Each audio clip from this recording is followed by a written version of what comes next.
Thanks for wasting our time today. I understand this is a marriage proposal, but we don't approve. Please give up and go home now. That's what his mom said to me when we went to his family's house to announce our engagement. She gave me a cold glare and spoke down to me like I didn't belong. I knew from the start that his parents didn't like me, but I couldn't turn back. I took a deep breath, braced myself, and introduced myself anyway. My name is Cheryl. I'm 29 years old, and I work in the general affairs department of a manufacturing company. I've been dating my boyfriend, James, since last year. He's 4 years older than me, and we work in the same department. James has a gentle look, and his kindness shows whenever he smiles. That's what made me fall in love with him. We both live on our own, so we often spend time at each other's places and enjoy weekends together. We've built a happy relationship. My parents live nearby, so I take James to their house often. They really like him, and whenever he visits, they go all out with meals. James and my dad get along great, and I thought everything would go smoothly when we got married. But James had always hesitated to introduce me to his parents. When I asked him why, he looked uncomfortable. Could you wait a little longer? My parents aren't like yours. I wish I had grown up with parents like yours, he said with a sad expression. I wondered if he had issues with his family, but I decided to give him time. I wasn't in a hurry to get married, so I figured it would be better for him to open up when he was ready. But things don't always go as planned. One holiday, James and I were on our way to our favorite restaurant when something unexpected happened. As the staff showed us to our table, James suddenly seemed nervous and fidgety. What's wrong? I asked, noticing how tense he was. He looked away, unsure how to explain, clearly struggling to find the words. I felt nervous at that moment, wondering if I had done something wrong. Just then, a woman in her 53s came over to our table and spoke to James cheerfully. Oh, James, I haven't heard from you in a while. I was wondering what you were up to, she said. She then turned to look at me, her eyes narrowing as if she was judging me. She had downturned eyes that made it seem like she was glaring. Her hair was neatly tied back, which made her sharp eyes stand out even more. As I gave her a confused look, she let out a little laugh, but it wasn't friendly. Are you really spending time with someone like her, James? You're such a good kid. If you don't like it, you need to tell her. Otherwise, girls like her won't get the message, she said. James's face tightened in anger. He glared at the woman and firmly said, I won't allow you to insult her. But the woman gave me a cold look and said, It's a shame my son has been tricked by a girl like you. Leave him alone right now. After that, she went to the cashier, paid her bill, and left the diner. What just happened? I asked, still in shock. James replied in a low voice. That was my mother. A few years ago, because of her, I had to end a relationship with someone I was thinking of marrying. She didn't want to marry me because of my mom's behavior. I began to understand why she had acted that way. James continued, If you choose to stay with me, there will be a lot of challenges. Maybe we should break up now. Don't worry, I'll keep things professional at work, and I'll make sure it doesn't cause you any trouble. He looked really upset, and it pained me to see him like that. But I calmly said, I still want to be with you, James. Do you really want to end things with me? James seemed surprised by my words. You know what my mother is like. If you marry me, she will be a burden to you. I don't mind. I think that's part of marriage, and we don't have to live with her, right? If it becomes an issue, I'll ask for a transfer at work, and we can move far away, I said. James stared at me, deeply considering my words, and I gave him a reassuring smile. Then I feel better about it. Is it strange if I propose to you right now? He asked. A wave of warmth rushed through me, and I could feel my face turning red. Are you serious?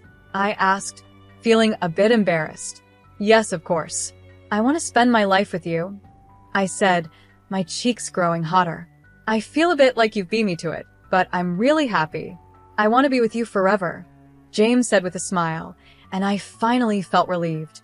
After that, we decided to tell my parents about our engagement. They were thrilled and asked how we decided to get married. I knew we'd have to mention James's mom at some point, but we tried to avoid the topic by pretending to be shy. However, my mother wouldn't let it go. So, have you already met James's parents? Or is that still in the works? She asked. James and I were caught off guard. "No, I don't plan to tell my parents about the wedding," James said, causing my mom to gasp in surprise. "Why not?" she asked, shocked. "Because I know they won't approve of our marriage," James explained. At that point, my father gave us a serious look. "That's not acceptable. Marriage is the joining of two families. Your mother would be heartbroken if she found out you got married without her knowing. You both should at least meet with them once. If they still refuse, come talk to us and we'll support you." My dad's words were strong and comforting, but James still looked worried. "I'm fine," I said with a smile, hoping to put him at ease. I thought that if we couldn't get past this challenge, we wouldn't be able to find real happiness together. Later, James told his parents that I would be coming to introduce myself. They didn't seem excited, but he was able to set up the meeting anyway. James's father was a CEO, and they lived in a big house with a large yard. When I stepped in, a big dog started barking. James smiled and petted the dog's chin, calming him down, and then the dog let me pet him too. While we were playing with the dog, the front door opened and his parents came out. His mother had a sharp look that made her seem intimidating, and his father looked just as stern as he stared down at me. "Don't touch our dog. You're disgusting," were the first words his father said to me, without even a hello. He started scolding me right away, and I felt really uncomfortable. "How dare you talk to her like that? If you keep acting like this, I won't hesitate to cut ties with you," James said firmly. His parents gave me angry looks but didn't say anything else unpleasant after that. They invited us into the house. As we walked in, I found it a little strange. Looking at James's face, you'd think he's a kind person because of his gentle eyes, but he didn't look anything like his father. His mother had upturned eyes, but he didn't take after her either. Sometimes traits skip a generation, or kids don't look like their parents at all, so I decided not to think too much about it. Once inside, as I was looking around, a middle-aged man in a suit appeared. "Mr. Eric, welcome home, young master," he said, bowing to greet James. He had a kind smile that was contagious, and I couldn't help but smile back. "It's been a while, Mr. Eric," James said. "You've grown up so much, young master," Mr. Eric replied, smiling warmly at James. It was the first time I saw James truly smile since we arrived. Then James introduced me to him. "This is Mr. Eric, my father's right-hand man.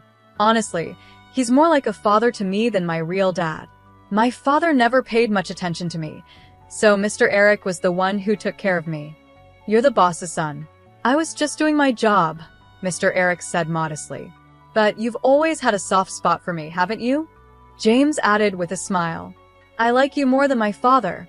James joked with a chuckle, his laugh making me smile for the first time in what felt like forever. As we were talking, his mother suddenly stormed in from the back of the house. "Cheryl, what do you think you're doing? Get over here now," she yelled angrily. She shot a harsh look at Mr. Eric. "What are you doing here, slacking off? How many times have I told you to stay away from Cheryl? I'll make sure my husband knows about this. Now, get back to work." Mr. Eric nodded and replied, "I understand. I'll do as you say." He then left the room. I couldn't help but wonder if being the CEO's secretary meant you had to deal with orders from the wife at home, too. James glared at his mother and spoke up. "Why do you always treat Mr. Eric so poorly? How can you be so rude to someone who's worked so hard for Dad?" "Quiet. You should just listen to your parents. I'll handle that man. Now, both of you, come over here." We followed her to the living room, where James and I sat on the sofa across from his parents. His mother was the first to speak. "Thanks for wasting our time today. I understand you're here to get our blessing, but we don't approve of this marriage. Just give up and go home," she said coldly. I was ready for the rude comments, so they didn't bother me as much as they could have. I calmly responded, "No, thank you for making time to meet with us.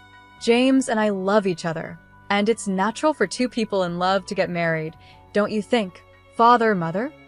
I smiled politely, but my mother-in-law let out an exaggerated sigh. "You really don't understand marriage, do you?" she said with a mocking tone. "Since our last meeting, I've looked into you. You're a very average woman graduated from an ordinary school, working at a small company. Despite having no real skills, you've managed to trap my James, haven't you? Do you really think someone like you is a good match for our family? In marriage, what matters is a good match. Mom, James interrupted. Cheryl and I work at the same company, doing the same job. If you think she's not good enough, then neither am I. We are a perfect match.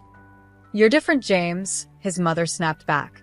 There must be a reason you chose that company, but this woman didn't have any other choice. And, she added with a smirk, turning her sharp gaze toward me, it seems like you come from a poor family.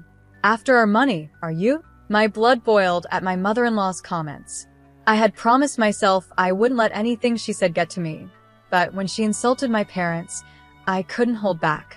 I snapped, don't assume we're poor. Oh, what's wrong with telling the truth? She sneered. You live in an old, rundown house that's over 53 years old and drive a car from a decade ago. Did I strike a nerve? I'm just saying what's obvious. This is why I can't stand poor people. My family home was built by my great-grandfather, a carpenter. It's special to us. And as for the car, we like it and take good care of it. That doesn't make us poor. You did your research, right? So, you must know what my parents do for a living. I responded, trying to stay calm. Yes, I know. Your father is a university professor, and your mother is a high school teacher. They have respectable jobs, but there's still a big difference between our families, she replied. James is going to take over his father's business one day.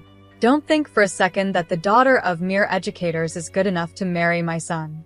She laughed loudly, clearly enjoying herself. Just then, James stood up.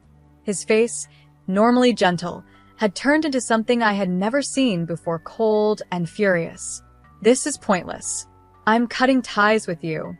I can't forgive you for insulting someone I care about. Cheryl, let's go.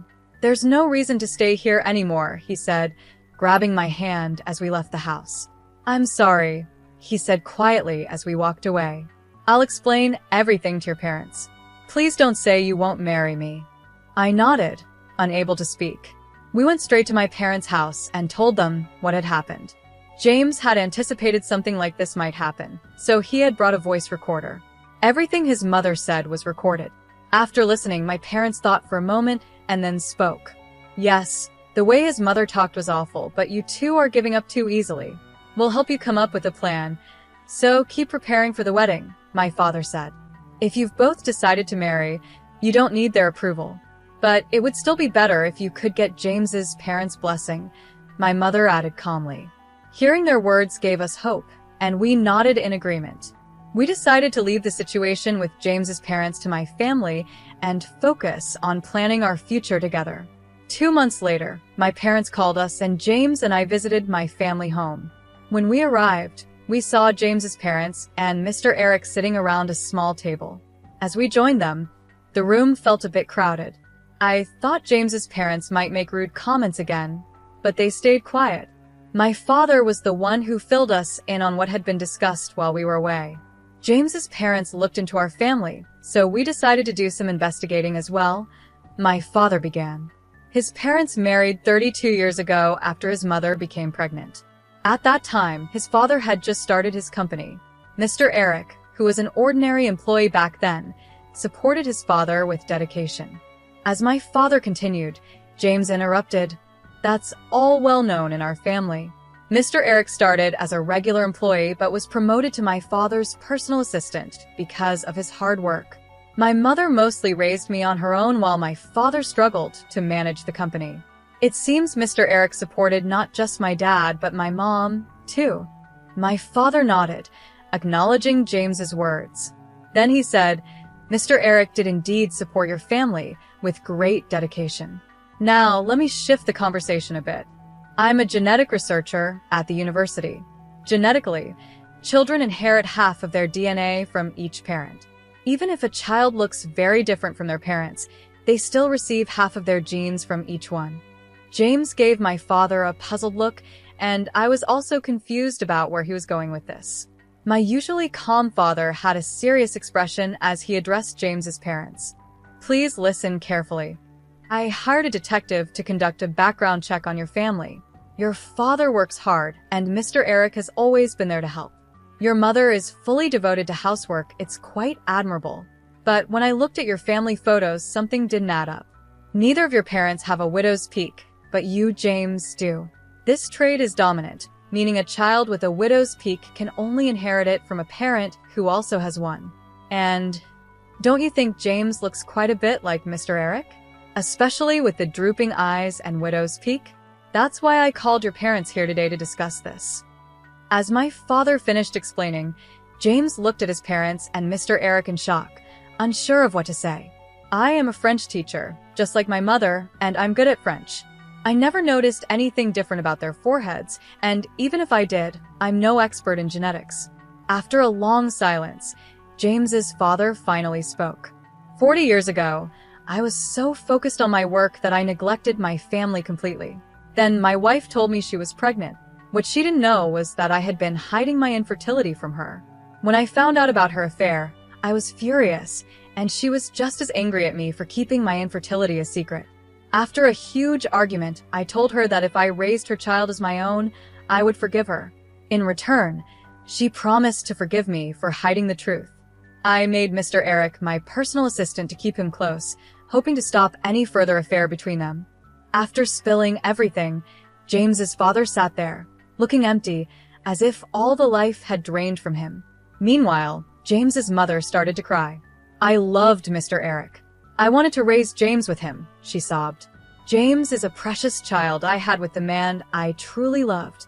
I can't let him marry someone I don't even know. I absolutely won't allow this marriage. As she wiped her tears and glared at me, James gave her a cold, disgusted look. I've always known, Dad, that you never truly loved me, and I've felt Mom's strange obsession with me for years. I even wish sometimes that Mr. Eric was my real father. But now, hearing all of this, you three are disgusting. Mom, I don't want to see you as my parents anymore. Even if Mr. Eric is my biological father, I won't acknowledge him either. I won't forgive any of you. I'm cutting ties with all of you and marrying into Cheryl's family, James said firmly. At his words, his mother jumped up, clinging to him, crying. No, James, you can't. You're mine. I won't let you go, especially not to some common girl. We can live together. I'll allow your marriage, but don't say you're leaving us. As she grabbed onto James's arm, I swatted her hand away. Ma'am, please stop. James is clearly uncomfortable. Do you even realize how much pain you've caused him? Probably not, because all you care about is yourself. If you had just betrayed your husband to be with Mr. Eric, that's one thing, but you've continued to deceive James and hurt him for years. I didn't want to say anything at first, because it's a matter between you three, but I can't just sit here and let you ruin James's happiness. Why don't you put his happiness first?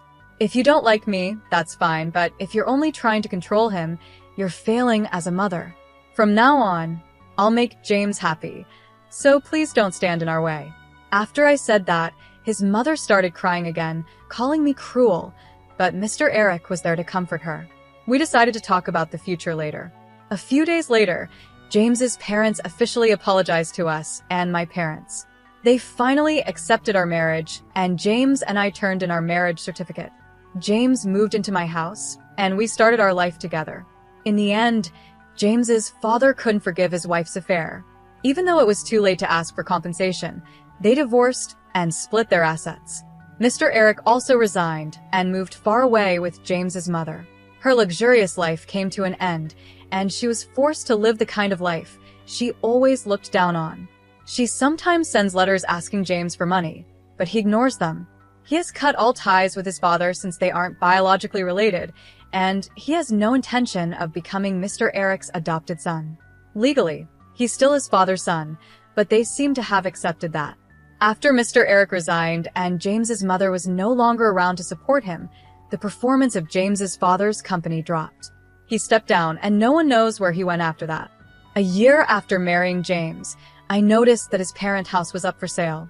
We had a small wedding ceremony, given the complicated family issues, and only invited close family and relatives. Even so, it was a special day, and I was happy with how it turned out. Now, we have been blessed with a beautiful daughter, and I've quit my job to focus on raising her. My parents visit occasionally to help take care of her, which is a big help. James and I are committed to supporting each other and raising our daughter with love.